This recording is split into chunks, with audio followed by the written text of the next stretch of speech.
যুক্তরাষ্ট্রের বিশেষ বাহিনীর অভিযানে কারাকাস থেকে আটকের দুদিন পর নিউ ইয়র্কের আদালতে হাজির করা হয় ভেনেজুয়েলার প্রেসিডেন্ট নিকোলাস মাদুরোকে।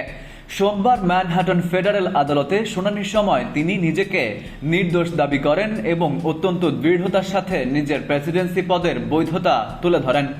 মাদক সন্ত্রাস, ষড়যন্ত্র এবং অর্থ পাচার সহ একাধিক গুরুতর অপরাধে অভিযুক্ত মাদুরো আদালতকে উদ্দেশ্য করে বলেন, আমি নির্দোষ, আমি কোনো অপরাধ করিনি। দোভাষীর মাধ্যমে স্প্যানিশ ভাষায় তিনি বিচারককে জানান, গত শনিবার তাকে কারাকাসের নিজ বাড়ি থেকে অপহরণ করে আনা হয়েছে। তিনি জোর দিয়ে বলেন, আমি এখনো ভেনেজুয়েলার প্রেসিডেন্ট এবং এখানে আমাকে বন্দী করে রাখা হয়েছে।